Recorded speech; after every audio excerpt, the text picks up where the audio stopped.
the northeast corner of the park here. For those of you that have been to Aquatica before, this used to be a large dining section as part of Banana Beach patio. So Banana Beach, which is the restaurant you're standing on, is our largest capacity facility. When we had so much seating for the area, we saw an opportunity to fit this new attraction here in this footprint. So to do that, because this is such a tight footprint, the tower had to be tall to give us the space we need. So this is the second tallest, or will be the second tallest tower in the park at 68 feet. The tallest in the park is Ehu's Breakaway Hall, which is 76. So at 68 feet gives us the height we need to really fit two 650-foot slides into such a small space. So this is a pro slide attraction. They're the manufacturer, and it's called a dual pipeline racer, which is the first of its kind in Florida. And what's unique about this attraction is it's a traditional double tube ride with some open air elements, some enclosures.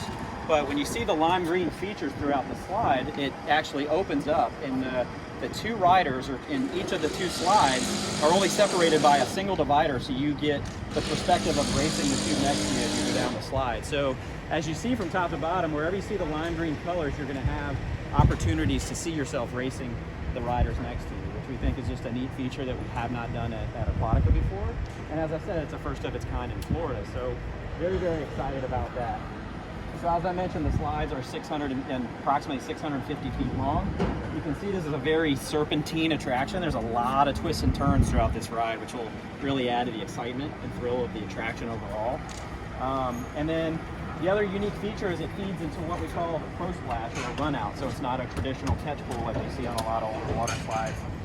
It's a shallower pool depth. You have a nice little runway here at the end as you finish your ride, and then you'll exit out right next to Ray Rush and Walhalla Wave here. So the entry point and exit point for the attraction will be right where you see this high reach at the bottom.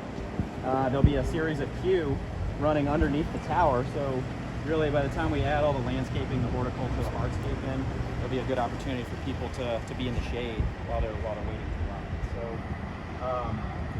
So some of the rider information. This is a minimum height requirement of 42 inches, and then riders between 42 and 48 inches will just be required to have a supervising companion, and that's somebody that we define as someone that's 14 years of age or older. So this is a very family-friendly attraction in that you only have to be 42 inches to ride. It can accommodate single or double riders, and it does have some weight requirements. There's a cumulative maximum weight requirement of 400 pounds. I know I threw a lot out here, so if you need me to repeat those stats or need that information later on, I can certainly give that to you. So,